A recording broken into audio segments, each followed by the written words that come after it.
कक्षा 6 विषय हिंदी। टॉपिक सर्वनाम के प्रकार। व्याकरण। सर्वनाम के प्रकार। सर्वनाम के 6 प्रकार है। पहला पुरुषवाचक सर्वनाम, दूसरा निजकवाचक सर्वनाम, तीसरा निश्चयवाचक सर्वनाम, चौथा अनिश्चयवाचक सर्वनाम, पांचवा संबंधवाचक सर्वनाम और छठा प्रश्नवाचक सर्वनाम। आज के इस लेक्चर में हमें सर्वनाम के प्रकार यानी कि जो हमें सर्वनाम है उसकी पहचान यानी कि उसकी व्याख्या आज हमें समझनी है। इनमें से पहला सर्वनाम है पुरुषवाचक। तो पुरुषवाचक सर्वनाम किसे कहते हैं? जिसमें मैं, हम सर्वनामों का उपयोग वक्ता अपने नाम के बदले करता है। जैसे कि तुम, तू, आप सर्वनामों का उपयोग सुनने वाले के नाम के बदले किया जाता है। वह, वे, यह, ये सर्वनामों का प्रयोग जिसके बारे में बात की जाती है उसके नाम के बदले किया जाता है। वक्ता बात करने वाला को उत्तम पुरुष, सुनने वाले को श्रोता के मध्य पुरुष और जिसके बारे में बात की जाती है उसे अन्य पुरुष कहते हैं। मैं, मुझे, हम, हमें, तू, तुझे, तुम, तुम्हें, आप, आपको, वह, उसे, उसकी, यह, इसे, इसकी आदि सर्वनामों को पुरुषवाचक सर्वनाम कहते हैं। निजवाचक सर्वनाम। व्याख्या। निजवाचक सर्वनाम किसे कहते हैं? जो सर्वनाम वाक्य में अपने ठीक पहले आई संज्ञा या सर्वनाम के साथ अपनी निजता प्रकट करे उसे निजवाचक सर्वनाम कहते हैं। कुछ एग्जाम्पल। मैं स्वयं वहाँ चली जाऊँगी। तो इनमें से मैं और स्वयं जो यह दो शब्द निजवाचक शब्द है। वह खुद अपना काम कर लेती है। इनमें से खुद जो शब्द है वो निजवाचक सर्वनाम है। तीसरा एग्जाम्पल। मशीन अपने आप चालू ही हो गई। इनमें से अपने आप दो शब्द जो है वो निजवाचक सर्वनाम है। सर्वनाम का तीसरा प्रकार निश्चयवाचक सर्वनाम। व्याख्या। जिस सर्वनाम से वक्ता के पास या दूर किसी निश्चित व्यक्ति या वस्तु का बोध ही उसे निश्चयवाचक कहते हैं। एग्जाम्पल। यह चतुर लड़का है। तो इनमें से यह वो है निश्चयवाचक सर्वनाम। दूसरा एग्जाम्पल। इसकी प्रशंसा सब करते हैं। इनमें से इसकी यह शब्द निश्चयवाचक सर्वनाम है। तीसरा एग्जाम्पल है वह मेरा भाई है। इनमें से वह यह शब्द निश्चयवाचक सर्वनाम है। चौथा एग्जाम्पल। वे मेरे पड़ोसी है। तो इनमें से वे शब्द जो है वो निश्चयवाचक शब्द है।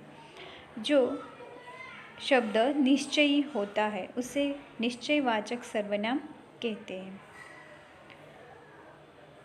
अगला सर्वनाम अनिश्चयवाचक सर्वनाम। व्याख्या।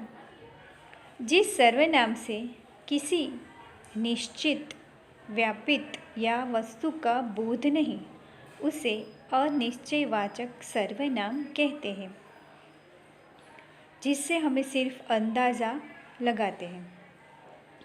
जैसे पहला एग्जाम्पल है, कोई तुमसे मिलने आया है।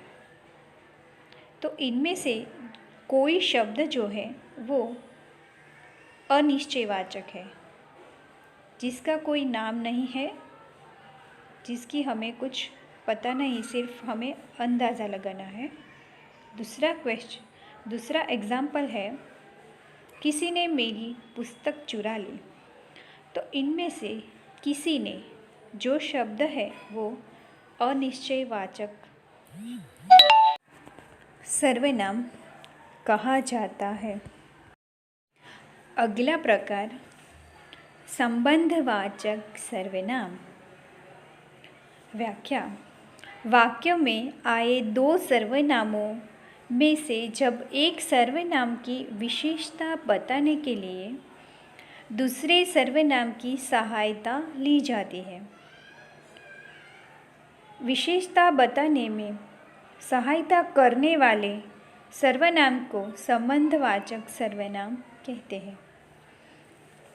जैसे कि वाक्य में आए हुए दो सर्वनाम जो एक दूसरे से संबंध रखते हैं, उन्हें संबंधवाचक सर्वनाम कहते हैं।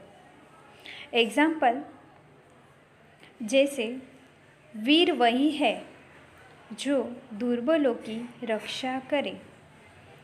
तो इस वाक्य में जो वही और जो दोनों शब्द है वो संबंधवाचक है। वीर वही है जो दुर्बलों की रक्षा करे। दूसरा एग्जाम्पल, कहानी वही है जिसमें रोचकता है। तो कहानी वही है, इनमें से वही, और जिसमें रोचकता है, इनमें से जिसमें, दोनों शब्द संबंधवाचक है। तीसरा एग्जाम्पल, यह वही कुर्सी है जिस पर दादाजी बैठते हैं। यह वही कुर्सी, तो इनमें से वही जो शब्द है वो संबंधवाचक है। दूसरा जिस पर, वो एक संबंधवाचक सर्वनाम है। यह वही कुर्सी है जिस पर दादाजी बैठते हैं। इन वाक्यों में वही, जो, वही, जिसमें तथा वही जिस पर, वे सर्वनाम परस्पर संबंध दर्शाते हैं। तो इन शब्दों को हम संबंधवाचक सर्वनाम कहते हैं। अगला सर्वनाम जो है प्रश्नवाचक सर्वनाम। प्रश्नवाचक सर्वनाम किसे कहते हैं? तो जिस सर्वनाम से किसी के बारे में प्रश्न किया जाए उसे प्रश्नवाचक सर्वनाम कहते हैं। कोई भी ऐसा वाक्य जिसके पीछे प्रश्न चिन्ह हो। वैसे जैसे कि यह कौन जा रहा है, तो यह वाक्य में जो कौन है वो एक प्रश्नवाचक सर्वनाम है। वह कौन जा रहा है। दूसरा एग्जाम्पल, पहला इनाम किसे मिला। तो पहला इनाम किसे मिला, इस वाक्य में किसे, यह शब्द प्रश्नवाचक सर्वनाम है, जिसके माध्यम से हमें क्वेश्चन मिलता है। तीसरा एग्जाम्पल, आप किससे मिलना चाहते हैं। तो आप किससे मिलना चाहते हैं, इस वाक्य में किससे, जो शब्द प्रश्नवाचक सर्वनाम है, जिसके माध्यम से हमें क्वेश्चन मिलता है और हमें क्वेश्चन पूछना है।